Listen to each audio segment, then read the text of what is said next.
Muito boa tarde, pessoal, aí da comunidade Marcelo Fanta. Esse é o primeiro vídeo da comunidade pública, né, do Grupo Free. E conforme eu havia prometido para vocês aí ao longo das semanas, como forma de reaproximação e gratidão, porque esse grupo ele ficou estagnado por muito tempo. A gente tem ali em torno de 200 pessoas. E eu parei de postar por uma série de fatores, eu fui me dedicando a outros projetos, como hoje o Opções em Ação, tem também o Fantrade, e nós tô filhos da PUT e todo o ecossistema aí que eu faço parte, junto com o Massaro e demais pessoal aí. Mas eu quero, pessoal, começar a escrever a minha história no mercado. Eu já tenho isso de forma operacional, né? A gente teve turmas aí na parte de opções, de investimento no exterior, de investimento buy and hold, mas tudo que eu sempre fiz com algum sócio, e nesse ponto eu tive muita sorte, porque as pessoas com qual eu trabalhei, de cada 10 que eu trabalhei, 9 são meus amigos e parceiros até hoje, inclusive muitos deles vão fazer live lá no Fantrade para os mentorados, como cortesia. Mas eu quero começar a escrever minha história, eu quero começar a escrever a assinatura Fanta aí no mercado e na internet. E eu pensei muito sobre essa questão de me expor publicamente, porque a gente tem opiniões que vão mudando ao longo do tempo, né? O Marcelo Fanta de 5 anos atrás não é o mesmo Fanta de hoje, e o Fanta de hoje com certeza não vai ser o mesmo Fanta de 2040. E quando você expõe publicamente a opinião, isso é muito complicado, mas eu acho que vale a pena o risco, porque eu cheguei num ponto da vida em que a parte operacional e a parte financeira até que está tranquilo, e aí a gente quer fazer algo a mais, a gente quer escrever uma história, e é esse o intuito da live de hoje, tá? A gente começar uma história nesse sentido.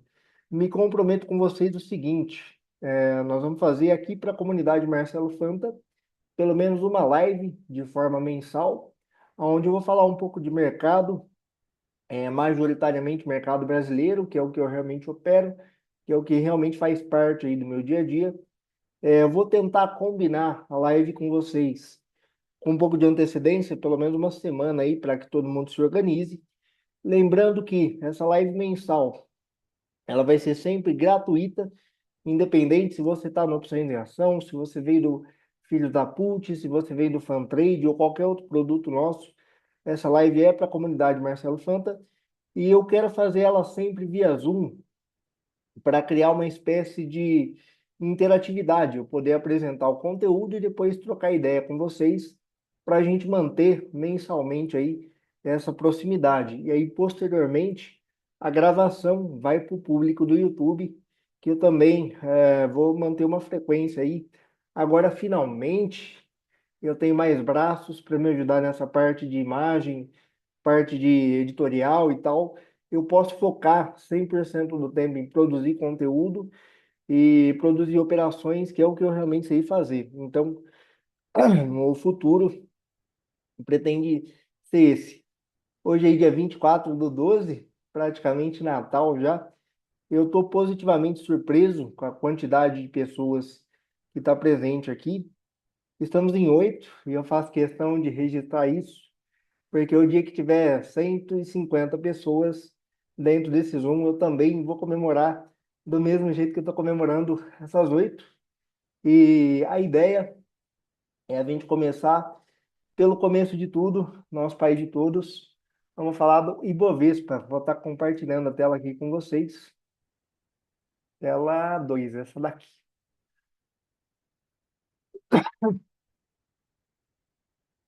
Bom, pessoal, por que que eu sempre começo pelo Ibov? Porque ele é o nosso termômetro, né? Aquilo que vai definir a temperatura do mercado como um todo. E o que que houve, né? Dando um pouco de contexto para vocês. No dia 5/12, a gente chegou a bater a máxima do mercado, ali nos 165 mil pontos, mas no mesmo dia teve algo que ficou popularmente conhecido aí pelo Flávio Day, quando o Flávio Bolsonaro acabou sendo cogitado como possível nome aí da direita na eleição de 2026. E aqui está um ponto que, assim, pouca gente tem a coragem de comentar, mas eu vou aproveitar que eu estou solo e dizer o que eu realmente acredito com relação ao mercado, tá? Primeiro ponto é o seguinte, pessoal, a gente precisa separar o que é investimento do que é uma operação de mercado financeiro. Quando você está operando, a gente está falando ali de curto, médio e, dependendo do contexto, longo prazo. Só que a cabeça de operação, ela tem alguns fatores que devem ser levados em conta que no investimento não faz tanta diferença. Como assim? Na prática é o seguinte, quanto mais curto for o horizonte que você está operando, maior é o peso do ruído. Então, esse é o primeiro ponto que eu queria deixar muito claro. Toda pessoa pode ter um posicionamento político pessoal. Isso é normal. Cada um de vocês tem que ter o de vocês, eu tenho o meu e tudo bem. Cada pessoa tem o seu pensamento pessoal. Agora, quando se fala em termos de trading, a gente tem sim que prestar atenção nos ruídos, especialmente se for operação de curto prazo. Porque na fatídica sexta do dia 5 de dezembro, a gente chegou a bater o topo ali nos 165 mil pontos e formou esse maravilhoso candle vermelho aqui. E aí no dia fechou com uma queda de 4,13%. E isso já faz cair por terra por si só aquele discurso de o trade eleitoral não começou ainda. Sim, ele já havia começado e sim, isso tinha peso no fluxo. Inclusive nós vamos ver isso na prática, porque assim, o que eu estou colocando aqui não é posicionamento político. O acontecimento político ele foi o gatilho para que isso acontecesse. Mas existe uma contestação numérica que prova o peso disso que eu estou falando, tá? E é por isso que eu estou comentando. Eu não estou comentando aqui para defender direita ou esquerda, nem nada disso. Eu estou comentando porque de fato fez preço no mercado e nós vamos ver isso detalhadamente. Mas em termos macro, o que que aconteceu? No dia 5 a gente teve esse fatídico dia, o mercado caiu e se recuperou rapidamente. Depois voltou a cair e agora está lateralizando aqui na região de Fibo da última pernada. E graficamente, pessoal, se a gente projetar a última pernada que teve aqui, ó, deixa eu só tirar o zoom daqui para não me atrapalhar. Essa última pernada, se a gente projetar ela até o topo, esse primeiro topo, ou se pegar do pullback da pernada inteira, a gente vai ter alvos ali na região dos 176 e 180 mil pontos, tá? Eu vou fazer só para vocês terem ideia do que eu estou falando e a gente ficar na mesma página. Colocando o imã aqui, projetando do fundo até o topo, para a gente ter uma ideia. Aí a gente teria alvos do nosso Ibovespa ali na região dos 178 mil pontos, 177.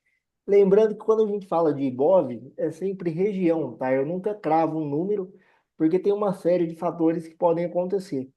Então, no cenário otimista, aonde o mercado tem um governo que seja minimamente responsável fiscalmente, para a gente conseguir ter uma mexida nos juros de forma relevante e, consequentemente, um apetite a risco um pouco maior, a gente chegaria nessa região aqui. A grande questão, a pergunta de ouro, a pergunta de US$ 1 milhão para 2026 é se o cenário interno do Brasil vai ser minimamente organizado a ponto de o Brasil se tornar um país interessante no relativo, porque isso interfere automaticamente no nosso fluxo. E eu vou detalhar aqui para vocês posteriormente até onde a gente pode chegar e se faz sentido essa projeção aqui, tá? Inclusive, esse é uma coisa que eu defendo também, tá? Muita gente fala, eu sou do fundamento, eu sou contra trade. Ou, eu sou do trade, eu sou contra fundamento. Ou eu sou do gráfico, eu não opero fluxo. Eu opero fluxo, não opero gráfico. Cara, no meu ponto de vista, eu acho que toda escola operacional do mercado financeiro, ela vai ter o seu lado bom, o seu lado ruim, a sua arma e a sua fraqueza. Cabe a você usar o melhor de cada um e montar o contexto. Pessoalmente, como eu gosto de fazer, eu olho primeiro o contexto gráfico, porque preço é aquilo que move o mercado no curto e médio prazo, acima de tudo. E depois que eu olho o contexto gráfico, eu olho o contexto de fluxo para ver se aquilo que está projetado no gráfico é provável de acontecer ou não. Porque projeção é algo do futuro, né? E assim, não no sentido de prever, mas no sentido de olhar o passado e, olhando o passado, ver até onde pode se repetir certas movimentações.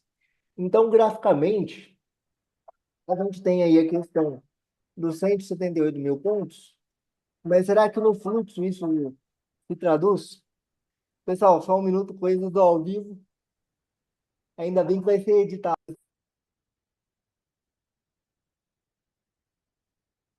Coisas do ao vivo. Estou gravando de casa aqui.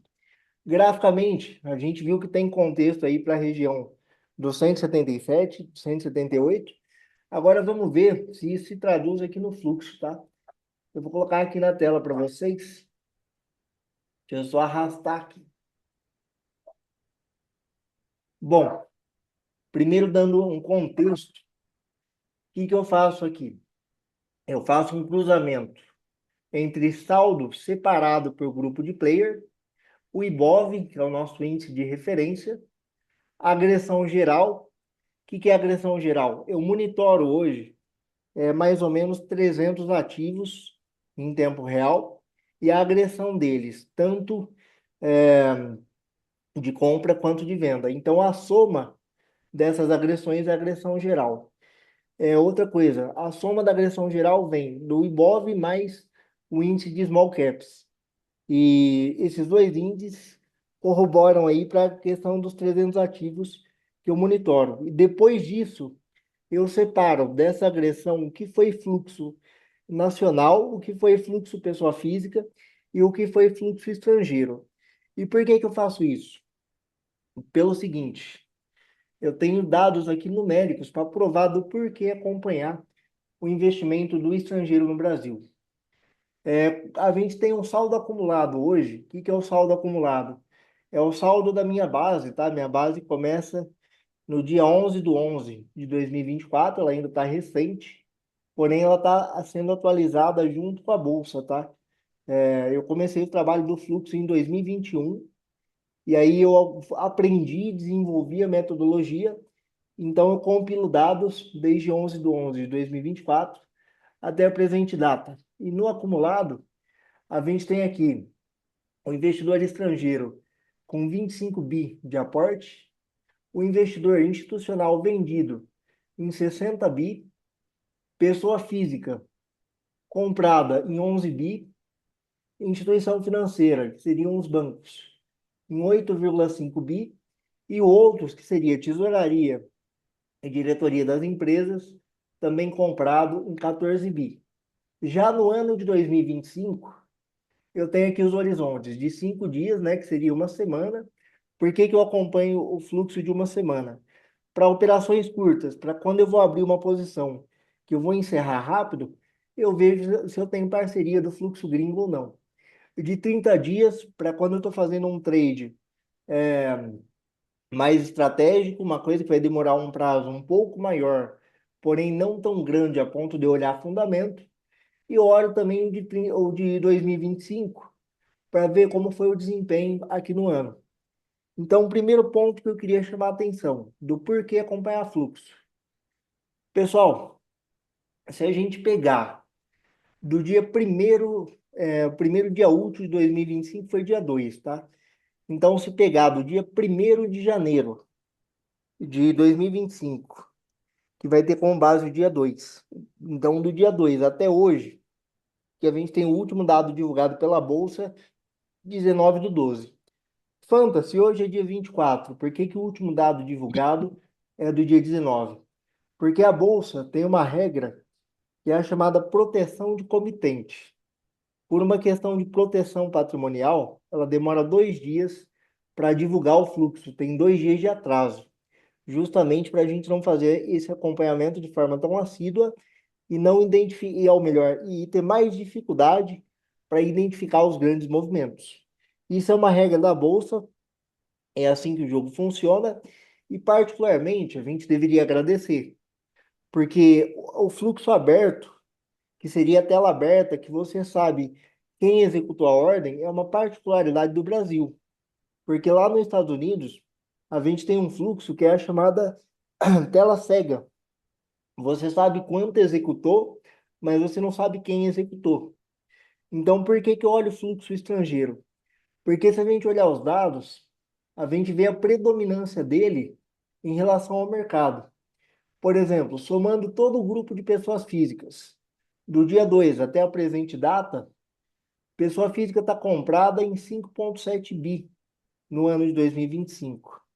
Se a gente pegar pessoas aí de mercado famosas, como Luiz Barsi, que tem uma carteira de 3 bi, e Luiz Alves Paes de Barro, que tem uma carteira pessoal também aí em torno de 4 bi, a gente vê que duas pessoas, dois investidores na física têm o mesmo patrimônio que a soma de tudo que é divulgado pela bolsa. Então, a importância de acompanhar o fluxo dessa maneira vem justamente daí, porque por mais que a gente, como pessoa física, tenha uma grande quantidade de pessoas, o nosso volume de aporte, a nossa potência de mercado é muito pequena. Passou todo o ano de 2025 e pessoa física está comprada em somente 5 bi. É um fluxo divulgado pela Bolsa, que a gente vai ter que ficar muito de olho em 2026. É esse outros aqui, tá, pessoal? Deixa eu só pegar meu auxílio aqui para para auxiliar vocês aqui na tela. O que que é esse fluxo outros? Isso aqui, pessoal, é tesouraria e diretoria de empresas. E 2026 ele vai ser especialmente importante pelo seguinte: como a gente agora vai ter a tributação de dividendos, as empresas vão ter que achar maneiras de bonificar o acionista sem ter que pagar imposto. Então, provavelmente, o que tende a acontecer? A gente vai ter uma redução no pagamento de dividendo e um possível aumento no programa de recompra, por exemplo, das empresas. Porque você fazer uma recompra e você fazer o cancelamento dessa ação posteriormente, também é uma forma de beneficiar o acionista, porque você aumenta a fatia do bolo para a mesma quantidade de pessoas. Então, o que antes vinha por dividendo, a partir de 2026 vai ter uma maior pujança na parte de bonificação. Exemplo disso, a Eletrobras, a atual Axia, que era a antiga Elet 6. Ela tinha uma política de dividendo e ela já tinha provisionado dividendo até 2028. E aí, com essa reforma tributária, o que que ela fez? Ela lançou uma classe especial de ação que ela bonificou o acionista e posteriormente ela cancelou. Por que que ela fez isso? Porque é uma forma de remunerar o acionista sem pagar o imposto do dividendo. E todos esses programas de recompra, de bonificação e etc., eles vão se traduzir numericamente através desse fluxo outros. Inclusive, eu vou falar com muito detalhe dentro da mentoria do Fantrade, porque de 2026 para frente ele vai ser muito importante. Mas como vocês podem ver, pessoa física no ano de 2025, comprada em 5 bi, outros aqui que seriam empresas e diretoria comprado em 10 bi, investidor estrangeiro comprado, contando o ano de 2025 em 26 bi, e um driver muito importante, por isso que eu comentei do cenário político inicialmente, se a gente pegar só o ano de 2025, o investidor institucional está vendido em 45 bi de reais. E por que que isso é importante? Porque mostra que o investidor institucional, que são os fundos, fundo de pensão, fundo multimercado, fundo de ação, ainda não estão posicionados em bolsa. Então, o nosso mercado está leve, ele tem potencial de alta. Então, pelo fluxo, a gente tem um driver que pode ser empurrado pelo Institucional Nacional para a gente bater os alvos que a gente viu ali no gráfico. Mas para que isso aconteça, a gente precisa ter um governo que minimamente consiga melhorar a nossa taxa de juros para trazer mais apetite a risco para o Brasil. Porque pensa o seguinte: você que tem um fundo de pensão, você que toca o dinheiro ali de um servidor público, por exemplo, por que que você vai tomar risco de bolsa se parado na renda fixa você tem 1% ao mês? Ou mais de 1% ao mês, dependendo do investimento. Então, os juros precisa cair para aumentar o investimento, para aumentar o investimento em ativo de risco e, consequentemente, a gente reduzir esse saldo vendedor do Institucional Nacional e levar o nosso IBOV mais para cima. E por que que eu acompanho hoje? Peraí, deixa eu só dar um mute aqui. Por que que eu acompanho hoje a partir do dia 5? Porque foi onde a gente bateu o topo, e aí a partir daqui eu vou fazer todo o histórico do restante. E, bom, pessoal, aqui eu queria mostrar no fluxo a importância do acompanhamento. A gente vê que o gringo praticamente tem o mercado na mão em termos numéricos, e o que torna o cenário político ainda mais importante. Porque se o Brasil ficar interessante no relativo em relação ao Estados Unidos, isso vai trazer ainda mais fluxo para o Brasil, ainda mais fluxo para emergentes, que seria México, Argentina e Brasil, que são os três países aí que têm possibilidade de investimento. Então, assim, apesar da gente estar em região de topo, potencial para uma alta e um mercado realmente de alta, a gente tem. Porque também existe uma diferença entre você ter um mercado de alta, um bull market de fato, e você ter um movimento de alta. O último bull market que a gente teve foi de 2016 a 2019. No meu investimento, eu comecei no mercado financeiro em 2013. Então, esse último bull de 2016 a 2019, eu peguei completo. Só que eu não tinha o conhecimento que eu tenho hoje. E o que eu quero passar para vocês aqui é justamente isso. É para onde olhar para saber como tirar as melhores oportunidades de cada mercado. Então, em termos de fluxo, a gente vê que sim, tem potencial para a gente chegar, né, naqueles patamares que estão ali no gráfico. Então, aqui está o primeiro ponto que eu queria passar, que é a junção do cenário de gráfico com o cenário de fluxo. Agora, para que esses dois cenários aconteçam, a gente precisa do terceiro cenário, que é o cenário macro, de ter um governo responsável e ter um futuro que seja é, fiscalmente aceitável para a gente conseguir baixar juros. Inclusive, fica aqui minha menção honrosa, tá? Ao Gabriel Galípolo, que é o atual presidente do Banco Central. Particularmente, falando agora de investidor para investidor, a gente trocar uma ideia mais franca aqui com vocês, por ele ter um posicionamento um pouco mais à esquerda, ele está tendo até uma política muito responsável na contenção dos juros. E eu estou positivamente surpreso, tá?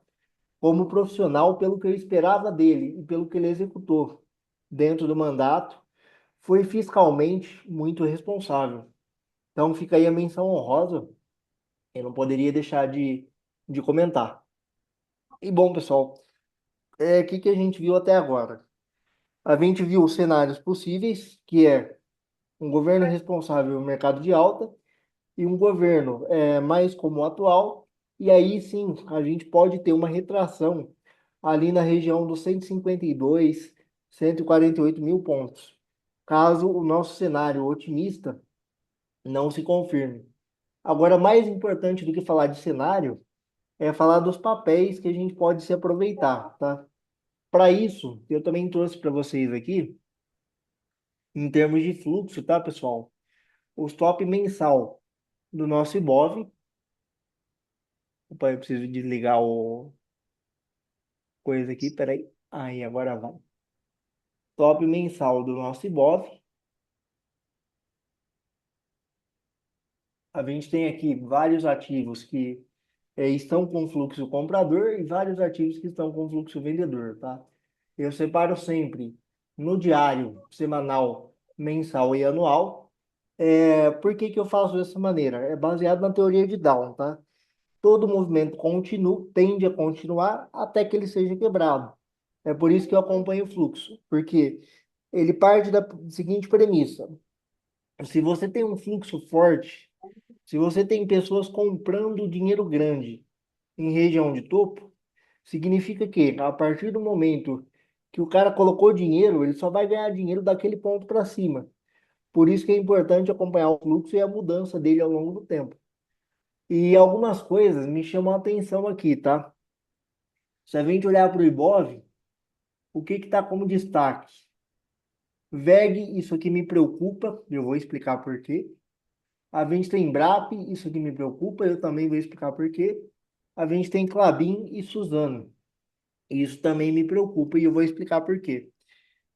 Primeiro, por que que eu priorizei ao longo da vida acompanhar o fluxo? Para quem não sabe, eu comecei lá em 2013 através da análise fundamentalista. Eu fui um cara, eu diria até excessivamente fundamentalista. Eu era o cara que ligava no RI, eu era o cara que lia balanço, eu ouvia o webcast, eu tinha muita planilha de Excel com um fluxo de caixa descontado.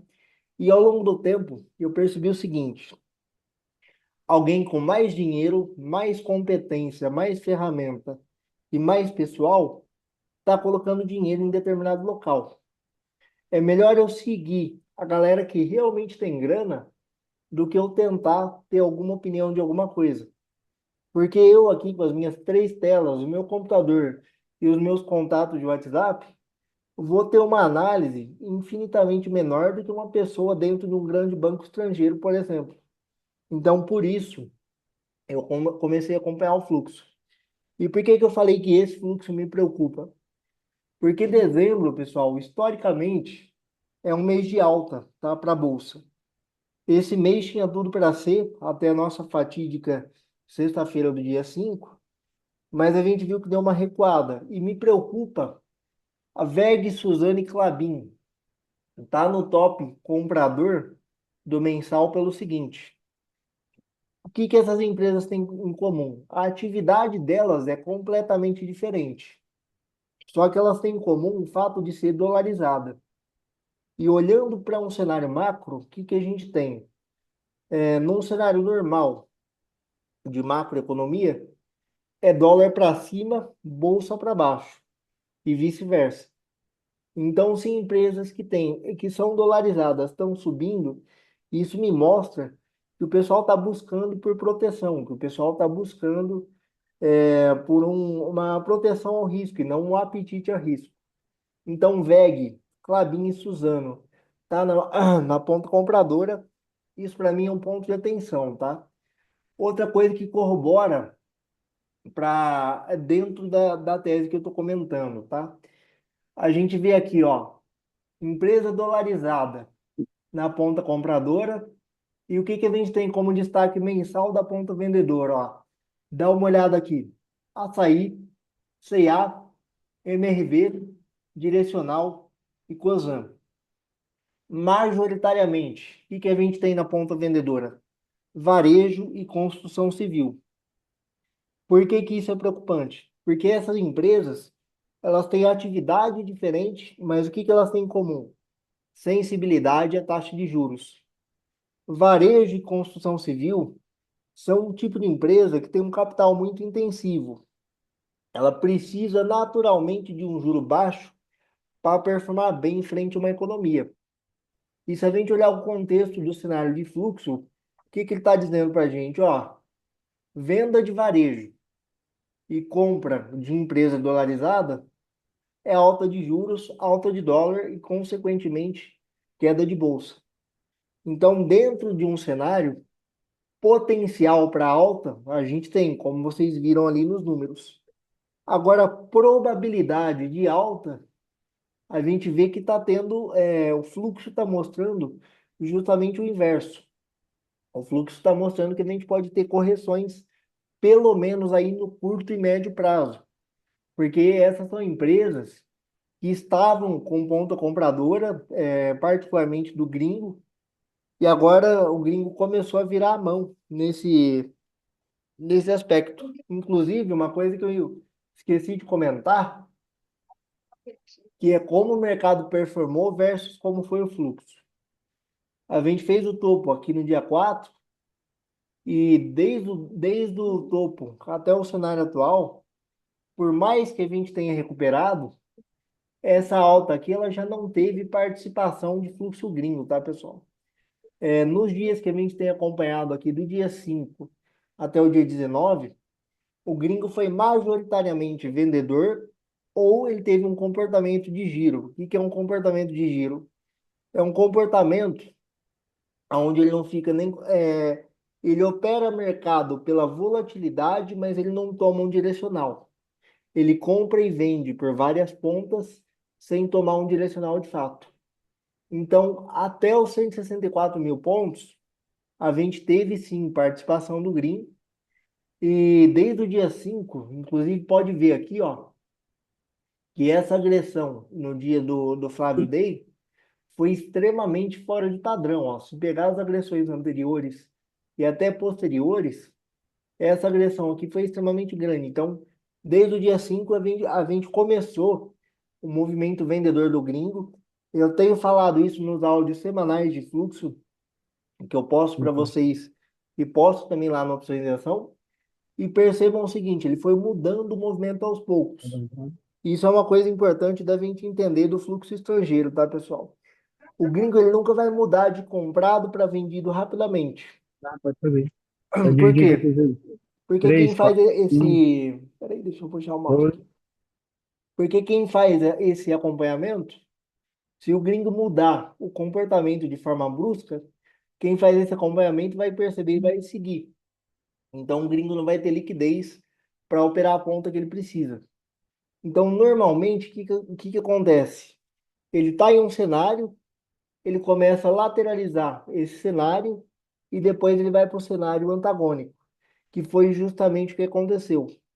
Dos 130 mil pontos até mais ou menos os 165, a gente teve participação do fluxo gringo.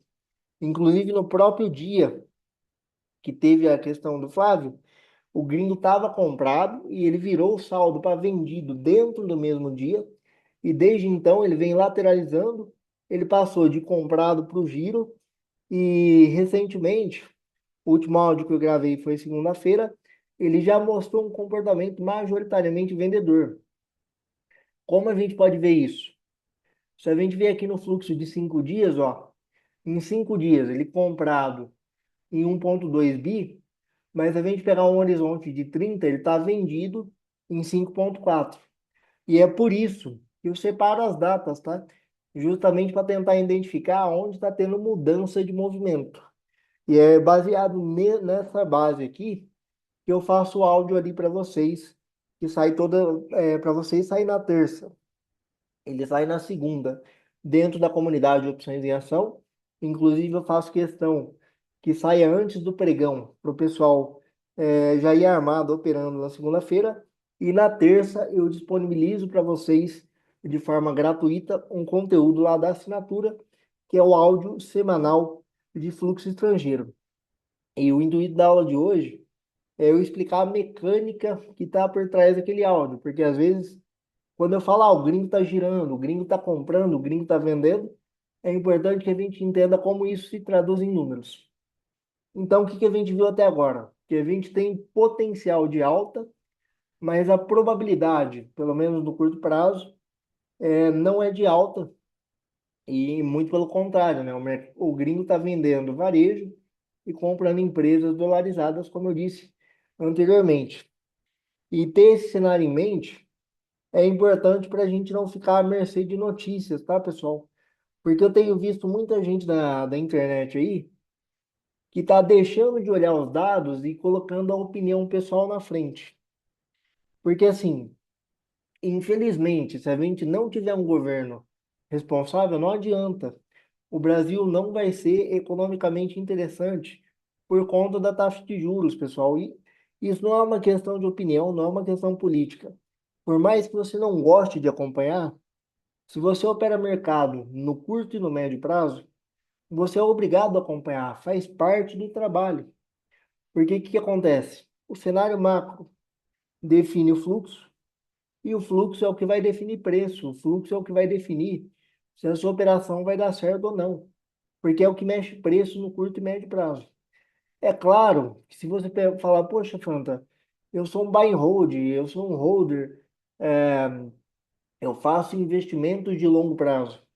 Aí é importante você olhar o cenário macro de forma mais setorial para entender em qual momento do ciclo a gente está. E nesse caso, como você está olhando um horizonte mais longo, aí sim você pode abrir mão de uma expertise maior no curto prazo para olhar o longo, para olhar a questão mais de fundamento. Quanto mais longo é o prazo, mais a qualidade pesa da empresa em relação ao fluxo. Quanto mais curto for o prazo, mais inversamente proporcional essa correlação fica. E eu espero que o que eu disse na live de hoje, pessoal, te faça repensar quando você vê pessoal famoso aí com milhões de seguidores falando, ó, compra varejo, porque agora vai. Ó, compra construção civil, porque agora vai. Você olhar isso de uma forma operacional, operando ali o curto e o médio, é uma coisa. Agora, para isso acontecer de forma estrutural, a gente tem que acompanhar o cenário macro diariamente. Por isso que dentro da comunidade de Opções em Ação, a gente tem live rigorosamente toda terça-feira. A ideia de manter essa frequência semanal é justamente para ir atualizando vocês. Porque assim, não vou mentir para vocês não, tá, pessoal? Aqui eu vou falar a absoluta verdade. Desde o meio de 2025 até mais ou menos ali umas 4 semanas anteriores, eu também estava extremamente otimista. Eu também estava com esse cenário na cabeça de, poxa, nós vamos finalmente respirar, nossos juros vai cair, isso vai trazer fluxo para emergente, e isso vai fazer o institucional nacional recomprar a posição vendida, o mercado vai subir. E aí acontece surpresas no meio do caminho. Então, o que que a gente tem que ficar atento nesse momento? A gente tem que ficar atento no que vai impactar nessa questão de fluxo que eu apresentei aqui para vocês, para tornar possível as nossas operações. E agora, pessoal, em termos de estudo, tá? Eu vou passar para vocês aqui alguns papéis que baseado em teses, tanto para quem acredita que a gente vai ter uma tese um pouco mais otimista, quanto para quem acredita que a gente vai ter uma tese mais pessimista. Lembrando que tudo que eu estou dizendo aqui não é recomendação de venda, compra ou manutenção de posição em ativo ou derivativo, tá? Eu só vou dar a minha opinião, especialmente baseada em região de preço e fluxo, que é isso que eu opero. Começando pelo começo, não está puxando o profit aqui novamente. Um papel que não andou como deveria e ainda está com um potencial grande, é esse daqui, ó.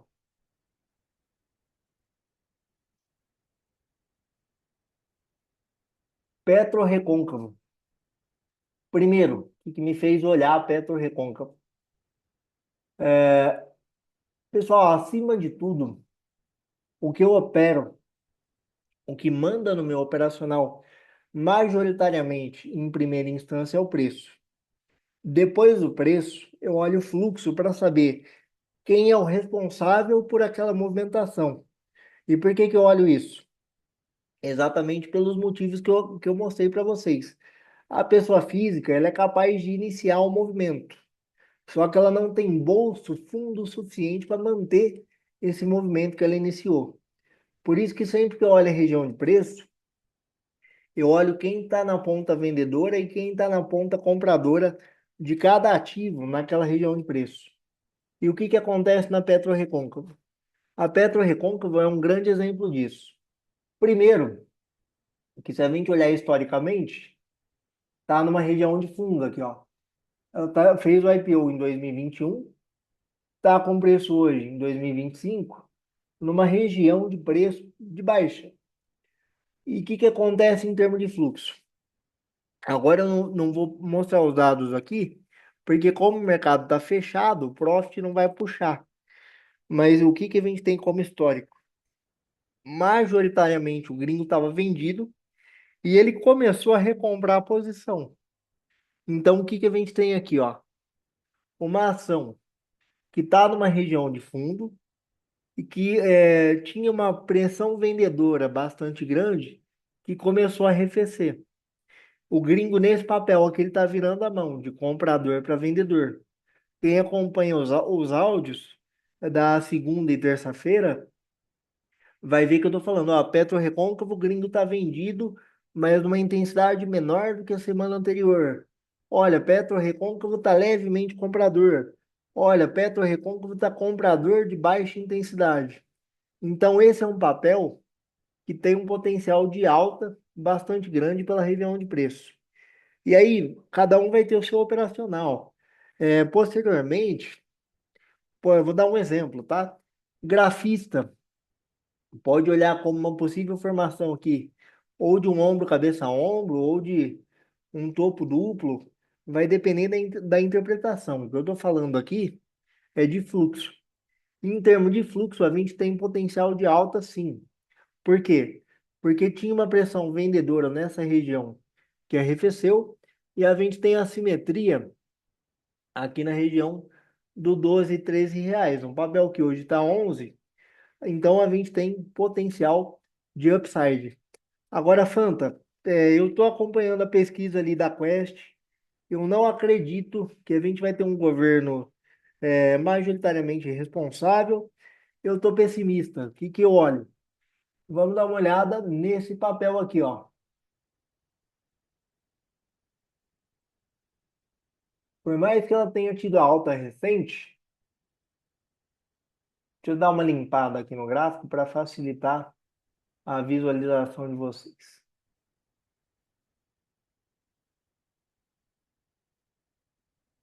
Tem um cara no YouTube que faz review de whisky. Ele tem o bordão limpe a sua taça. De tempos em tempos eu tenho o mesmo bordão, que é limpe o seu gráfico. Quanto mais simples for a sua análise, mais objetiva ela tende a ser. Por mais que teve essa alta recente, e essa alta aqui, como eu expliquei, para mim, tá? Essa alta aqui tem uma questão da empresa, que parece que eles fizeram ali uma proposta de compra novamente, mas para mim o grande motor dessa alta aqui, inclusive teve participação nessa alta aqui também no fluxo gringo, o grande motor dessa alta aqui foi a questão da proteção, tá? Foi a questão de investir em empresa dolarizada. E por mais que tenha uma alta, a gente vê que em termos históricos, ó, é uma região ainda de baixa. A gente tem assimetria em topos anteriores aqui na região dos 60. Hoje é um papel que está 50. E Suzano, pessoal, existe um formulário, eu não vou lembrar de cabeça agora, mas eu acho que é CVM 478. Depois da live, eu vou postar o link e o local onde você consulta isso. Mas o que que acontece? Quando uma empresa vai fazer recompra de ação, ou por base da diretoria, ou por base da tesouraria, você é obrigado a informar a CVM. E no caso da Suzano, ela tem um comportamento bastante padronizado, tá? Basicamente, e isso eu estou falando baseado no histórico que aconteceu, não uma opinião, não uma recomendação, mas o que que acontece? Na região ali do 40, 50 reais, a diretoria está comprando posição e a tesouraria também. Na região ali dos 60, eles reduzem a intensidade de compra. E na região ali perto dos 70, do 80, eles começam a fazer vendas. Isso acontece historicamente. Depois eu vou passar o link para vocês. Cada um de vocês pode consultar o formulário lá na CVM e fazer a compilação de dados como eu fiz aqui. Então, o que eu estou falando para vocês não é uma opinião minha. São dados históricos que aconteceram ao longo do tempo. Presumindo que esse movimento vai se repetir, o que que a gente tem historicamente? Na região do 40. uma compra forte de Suzano, até para você defender a sua carteira da bolsa, porque como eu expliquei, ela é uma ação dolarizada. Normalmente, quando ela sobe, a bolsa cai e vice-versa. E o que que isso te traz de benefício? Você consegue reduzir a vol da carteira e até usar ela como uma espécie de caixa. No fan trade, inclusive, eu vou detalhar isso. Empresa dolarizada pode ser usada como uma espécie de caixa, porque como tem uma correlação inversamente proporcional com o ativo de bolsa, quando ele sobe, se realiza e compra ativos que caíram. Aí, quando esses ativos caem, normalmente a bolsa sobe, você realiza e volta para os ativos novamente. Essa seria a movimentação. No caso da Suzano, historicamente, a gente tem esse movimento. Região do 40, compra forte. Região do 50, compra historicamente comum. E região dos 70, a questão da venda. Então, essa seria uma empresa, se você está olhando defesa ou está olhando um cenário mais pessimista, ela pode te ajudar. Uma outra empresa que também está com esse potencial, e a gente viu ali em termos de fluxo, é a nossa querida WEG. Ó, no caso da WEG, ela já andou um pouco mais, tá? Em relação ao histórico, a gente já não tem tanto potencial de alta, né? Que se pegar do topo histórico aqui, ele fecharia a simetria dessa figura na região dos 58. No caso da WEG, eu já iria com um pouco mais de cuidado, porque o potencial é um pouco menor do que o da Suzano nesse exemplo. Claro que isso, pessoal, não é uma análise gráfica. Eu estou ensinando vocês aqui, dar uma olhada no cenário e baseado no cenário você fazer as suas escolhas. E aí sim, você fazer projeção ali de FIBO, análise de figura, ou seja, a forma gráfica ali que você opere. Aqui eu estou simplificando até para ficar acessível para todo mundo no vídeo. Então, VEG pode ser um cavalo aí para quem está pessimista. Agora não, Fanta, eu acho que 2026 vai ter muita vol, mas no final vai dar tudo certo. Aí, nesse caso, o que que a gente tem que olhar? A gente tem que olhar empresas que são sensíveis a juros, tá? Inclusive uma que eu estou posicionado na minha carteira pessoal.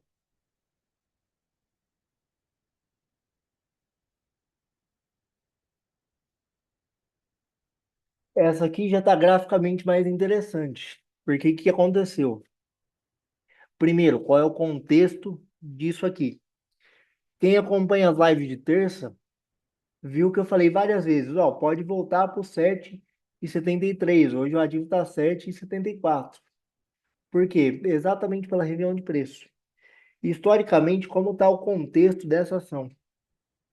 Na região ali dos 5, 6 reais, até uns 6,80 mais ou menos, o gringo comprou bastante forte.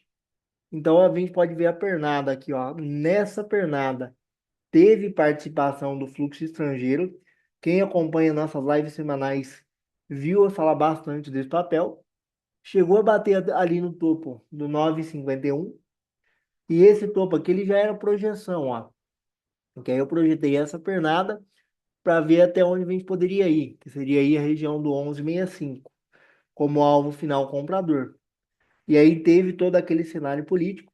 E agora está tendo uma força vendedora. E por que começou a ficar interessante? Porque graficamente a gente teve uma sequência vendedora de alta agressividade e agora parece que começou a ter uma resistência compradora à força vendedora que a gente estava aqui.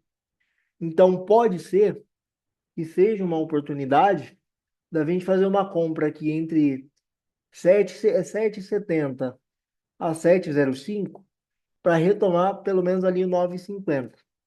Importante dizer, como esse papel é altamente sensível a juros e tendo em mente todo o cenário que eu falei para vocês, como eu, Marcelo Fanta, faria essa operação? Primeiro, não montar a posição em uma única vez. Eu distribuiria a primeira compra aqui no 7,70, segunda compra 7,38, terceira compra 7,05. Se o papel chegar na região do 705 e mostrar a pressão vendedora, aí eu estoparia a posição e faz parte do negócio.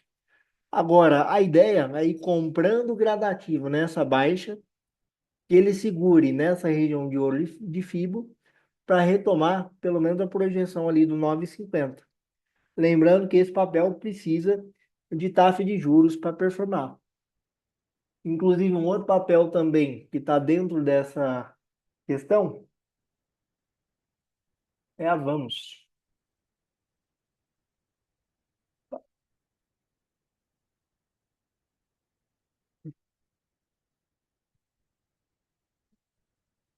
Com a Vamos, eu teria um pouco mais de cuidado, tá? Dentro da opções em ação, inclusive, quem acompanha as lives de terça viu que esses desenhos eles foram feitos até antes do movimento acontecer. Eu peguei esse papel na região ali do 3,60, por isso que estava marcado anteriormente. Segurei a posição ali até no 4,20, não zerei e estou amargando toda essa queda junto com vocês aqui. Agora, qual foi o contexto? Chegou na região dos 3,39, que para mim era um ponto importante, e 3,40 aqui é a região de ouro de Fibo, e continuou tendo pressão vendedora. Então eu vou olhar a recompra para esse papel novamente, ou melhor, eu vou olhar o engrosso da posição, o aumento de posição, aqui na região do 2,70 novamente. Por quê? Porque eu vou deixar o mercado cair. Por exemplo, ó, aqui a gente está tendo uma predominância vendedora, e por mais que a gente tenha uma resistência compradora aqui, em termos de price action, o candle anterior fechou na mínima, ou seja, está mostrando pressão vendedora. Então, esse papel, o que que ele pode fazer? Ele pode lateralizar, fazer uma alta até aqui na região do 3,56 para voltar a cair. Então, eu vou esperar esse movimento acontecer, justamente para não tentar pegar a faca caindo. E lembrando também que essa, como é uma microcap, é uma empresa de menor captação, qual que eu não diria problema, mas qual que é a característica dela? Como ela tem um valor nominal muito baixo, você precisa de pouco dinheiro para mover muito preço. Então, a volatilidade, tanto histórica quanto implícita, desse tipo de papel é naturalmente maior. Então, primeiro ponto que você tem que levar em mente é o seguinte: para operar small cap e micro cap, você tem que ter certeza do jogo que você está jogando. Oscilações de 9, 10%, 15% na semana ou até no dia, para esse tipo de empresa, é algo que faz parte do jogo. Então, assim, esse tipo de empresa é para quem tem um apetite a risco, é para quem acredita na tese de queda de juros, e ela tem uma questão específica de fundamento também, tá? Que ela deu uma limpada no balanço em termos fundamentalistas, e a operação parece que começou a ser lucrativa. Então, é uma empresa que, para quem confia nesse cenário mais otimista, ela faz jus ao preço. Porém, a gente tem que ter em mente que esse tipo de empresa é para quem tem estômago, tá? Você comprar MRV é completamente diferente de você comprar uma Vamos. A MRV também é volátil, porque ela não chega a ser uma Big Cap, mas a volatilidade dela em relação à Vamos é muito menor. Então, aqui, além de preço, você tem que ter calma, paciência e estômago para operar. Porque aí, em termos de assimetria, a gente tem assimetrias aí no 601, no 6,76 e no 7,70, como está marcado aqui no nosso gráfico. Então, é uma empresa que pode andar dentro aí de todo o cenário que eu comentei. Agora, Fanta, eu quero uma empresa que pode andar, mas eu sou um pouco mais tranquilo, eu não aguento tanta volatilidade. Eu não quero tão fortes emoções quanto você. O que que eu vou olhar? Aí você vai olhar isso daqui, ó. Simples, sólida e vai te dar dividendo. Banco do Brasil. Graficamente, tá uma pressão majoritariamente vendedora, e agora ela começou a lateralizar. Então, assim, em termos gráficos, ela está num ponto de indecisão. Pode tanto subir para romper topo, quanto cair para perder fundo. Porém, se a gente olhar em termos históricos, o preço hoje de 21 para um papel que já chegou a bater aí seus 25 pelo menos, que seria aqui no começo da figura, né? Porque aí qual seria o racional desse 25? Seria o seguinte: existe um conceito difundido por um cara chamado Márcio Noronha, que é a questão da assimetria, que basicamente, de uma forma muito resumida, significa o seguinte: o movimento que aconteceu à esquerda tende a acontecer semelhantemente à direita do gráfico. E aí, qual seria a ideia? Seria ele completar essa figura aqui, ó. Fez o topo, aí deu a pernada, fez o pullback. Deu a segunda pernada, fez o fundo. Deu a pernada, fez o pullback. A ideia da assimetria sanfonada é que ele faça o topo novamente nessa região aqui, ó. Então, em termos de assimetria, a gente tem uma probabilidade. Isso aqui é uma empresa sólida que paga dividendo. E em termos de fundamento, eu não olhei isso, ela deve estar barata, tá, pessoal? Em termos aí, talvez, de P sobre VP, eu não olhei. A gente pode até olhar juntos aqui, mas em termos disso, ela tá barata. Inclusive, deixa eu ver se a gente puxa um fundamentos aqui para dar uma olhada, só um minuto. Lembrando que não é propaganda, tá? É só o site que eu uso. Inclusive, quem me passou esse site lá em 2000 e bolinha foi o grande Thiago Lacerda e eu uso até hoje. Olha só, em relação ao valor patrimonial, ela tem um valor patrimonial de 31,08. Hoje é um papel que está 21. Então, em termos de fundamento, ela também está descontada. P sobre VP 0,7. Isso aqui basicamente quer dizer o seguinte: com uma moeda de 70 centavos, você está comprando o equivalente patrimonial a R$ 1 de empresa. Então, ou seja, você tem 30% de desconto em relação ao valor patrimonial. E por que que o P sobre VP, para banco, ele é mais efetivo? O P sobre VP não é um indicador que eu uso de forma padronizada, tá? Por quê? Porque se você olhar uma indústria, tem a questão da depreciação ao longo do tempo. As máquinas vão perdendo tanto o valor contábil quanto o valor real, porque o patrimônio da indústria são as máquinas. Agora, qual é o patrimônio do banco? É o dinheiro. Então, por isso que para banco, o P sobre VP tem um peso um pouco maior. Porque uma nota de R$ 100 que foi produzida hoje tem o mesmo valor de dinheiro de uma nota de R$ 100 que foi produzida ano passado. É claro que tem um efeito da inflação e tal, mas ela não perde valor adicional ao longo do tempo. Por isso que para banco é mais interessante. Então, pensando, né, com essa cabeça, Banco do Brasil pode ser interessante.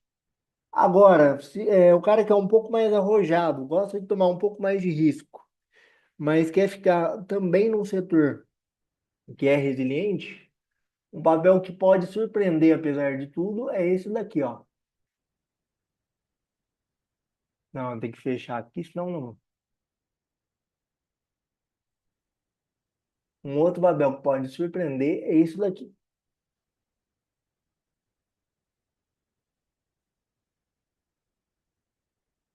Coisas do ao vivo, cadê BPAC?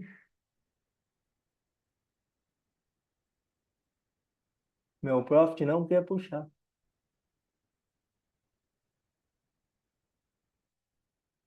Ó, por que que esse banco aqui é interessante? Porque graficamente a gente tem um contexto, apesar de estar fora do canal de alta aqui, está numa lateralização, mas em termos de fundamento, ele vem entregando um ROI bastante alto. Então, o crescimento do banco pode fazer com que ele retome essas regiões aqui. E aí a gente teria alvos de forma muito grosseira aqui falando, tá? Mas se ele retomar esse topo aqui, a gente teria alvos ali na região dos 58, 56,80. Por um papel que está hoje 52, dentro do crescimento que ele vem mostrando, pode ser interessante. Então é outro papel que eu estou olhando também, tá? De uma forma resumida, eu olharia Banco do Brasil como algo mais seguro e para quem pode esperar um pouco mais. MRV, para quem acredita num cenário otimista e que é uma empresa que vai se beneficiar do ciclo. A Vamos, para quem acredita no cenário otimista e tem um extremo risco, quer tomar o risco, está com vontade de sentir o gosto de sangue, então iria de Vamos. E BPAC, para quem está no meio do caminho, não está nem na loucura da MRV e da Vamos, mas nem na tranquilidade do Banco do Brasil. E, bom, pessoal, aqui no vídeo de hoje, até para não ficar muito grande, é isso que eu queria passar para vocês. Eu dei uma adiantada na questão do cenário, né, do que eu estava pensando com relação ao mercado, quais são as probabilidades, embasei as probabilidades em números e passei alguns papéis aí que eu creio que podem ser interessantes para a gente surfar o ciclo, seja sendo otimista quanto pessimista. E assim, eu não vou ter a prepotência de falar para vocês qual é o tipo de mentalidade que vocês deveriam ter.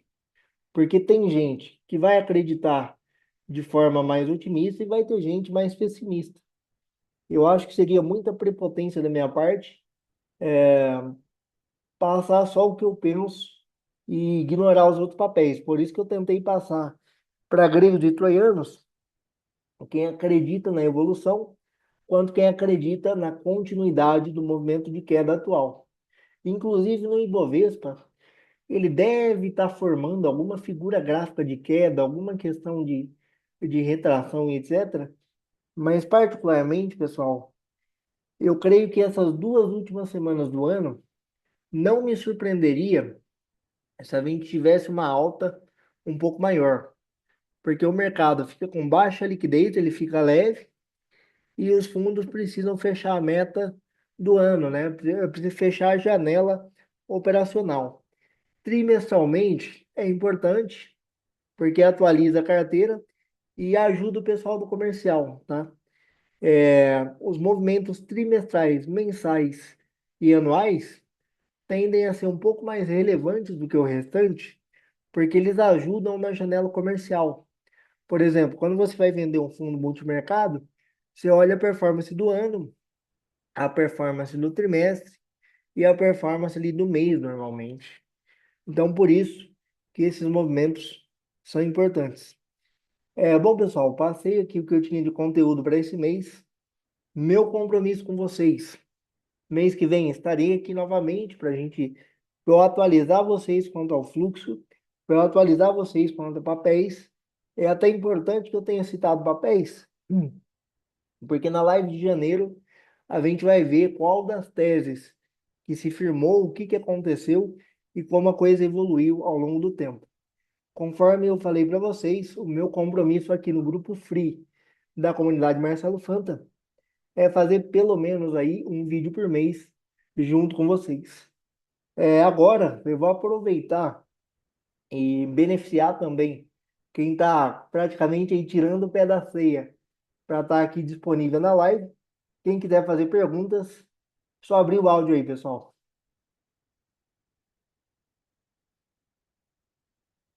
Deixa eu ver se tem alguma coisa aqui no chat. Pessoal conversando antes da gravação. Bom, galera, então é isso. Não havendo mais perguntas, eu vou encerrar a gravação. Muito obrigado pela presença de todos e até o mês que vem. Tamo junto, obrigado pela presença, pessoal. Valeu!